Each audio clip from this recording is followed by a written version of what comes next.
Now, The Masked Singer's final on Saturday night was full of surprises. Panda was crowned the winner, revealed, of course, to be Natalie Imbruglia. Mushroom was unmasked as Charlotte Church. And we discovered Robo Bunny's true identity.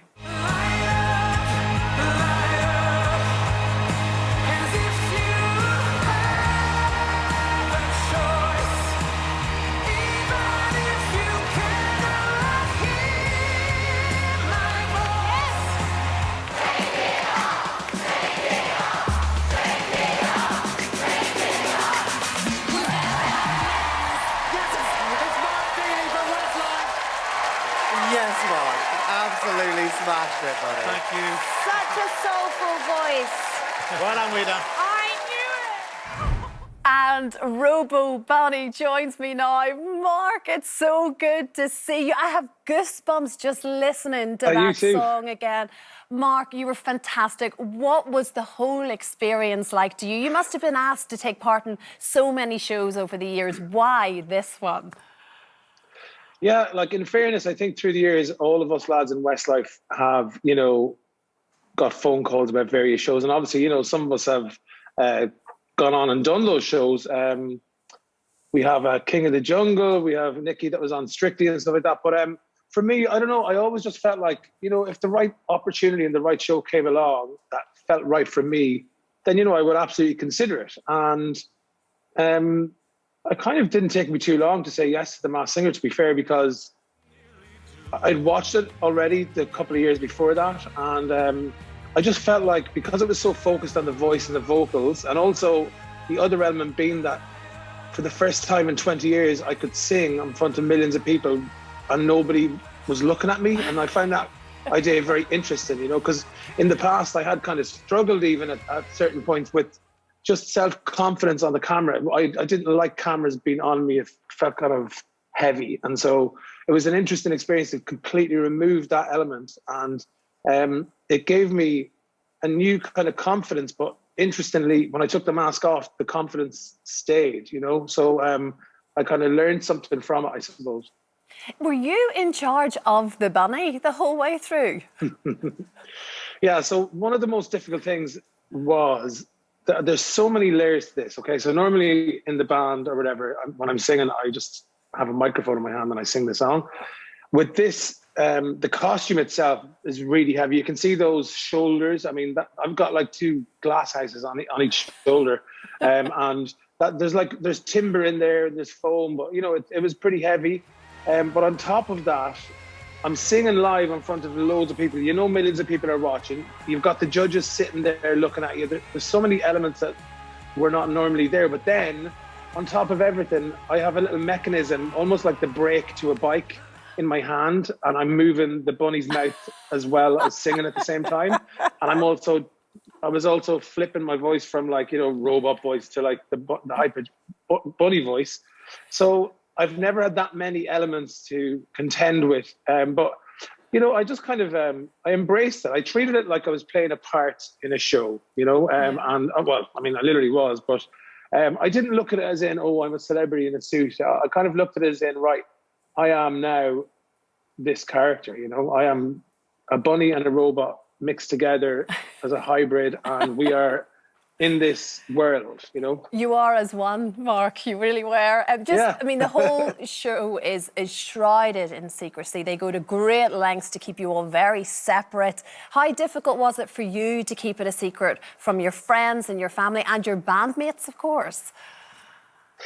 Yeah, that was tough because, there's a slight guilt element, to be fair. We're all very honest with each other. In the band, we're always very open and honest with each other if there's ever anything else that we're doing. But the very nature of this show, the whole point of it is to have a secret. But the difference between this secret and other secrets is this is a fun secret. This is sort of it's a trick. It's almost like a prank, It's a prank-like secret. And so I didn't mind so much, because once you see the outcome, you realize it's all just a bit of fun. And it's obviously, if I told him, it would have ruined the surprise, So it's the same thing as if I went on Twitter, 6 weeks ago and said, oh, by the way, everybody, I'm Robo Bunny, it would have ruined the whole show for everyone. So, that's kind of the way I thought about it for my family and friends. But my mum, if I ever forget, like through the years, to tell my mum, "Oh, we're on TV tonight," she doesn't be too happy with me. And so I was like, I have to tell my mum, because if she doesn't get to experience the week by week sort of excitement of it, she won't be too happy with me. So I told my mum after it was filmed, but before it went out to air, you know? Yes, okay, so Mum was in on the secret. And there was one other person that figured out it was you, and that was your little girl, Layla. Yeah, so, I mean, me and Layla, like I started off singing to her, God love her, every morning, you know, in the kitchen at breakfast or whatever. Then eventually she started kind of singing back to me, and now we kind of sing along with each other. It's really cute and it's lovely, but we sing along with each other every day in the kitchen. But she also clearly, like most kids, loves cartoons, and so we had been watching. Oh, there they are! Happy Valentine's Day to everyone out there, and you too, by the way. There's Kaylin. Thank you. So where was I? I've lost myself now because I just see the picture of my family and I've got all soft. No, we all do that. But just how Yeah, how sorry. So Layla loves cartoons, so she was looking at this show, and obviously all the in her head, right? They're all cartoons, you know, all these characters, and so you know, Robo Bunny, all of a sudden, she was just confused. She was like, "That sounds like," she wasn't saying this obviously because she's too young, but she sort of, I could tell that she could recognize my voice, but she was looking at it like, "But that's a cartoon," like, so she just didn't understand what was going on. And finally, when the mask came off at the end, she was just like so full of glee, like she was just, you know, laughing the room down. And we actually had friends over, my best friend and his family, so we had 4 kids that were just, I mean, it was very fun to sit back and watch them all seeing me get unmasked, you know, in person, in real life. Well, Mark, I get that she's a very lucky girl having Daddy singing to her every day. Before we let you go, Mark, you are going to be back on the road with the band. Undoubtedly, little Layla will be there too. Looking forward to that again. Will Robo Bunny make an appearance? Well, a few fans have said that. I mean, I think the beauty of the Robo Bunny character is that, you know, it was kind of a character that came into my life, and who knows if it'll be in my life again at some point, you know, never say never. But there is sort of a, you know, kind of, we're going to leave it there and go back to sort of the band.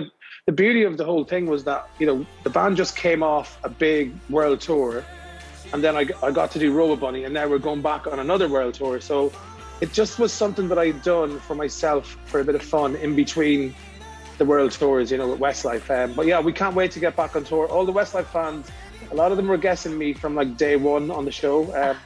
And I do thank them all for all their support through the show, because I was watching them on social media and everything. So, and thanks to everybody for such kind feedback, really. You know, I was nervous about doing the bunny voice and just kind of putting it out there a bit.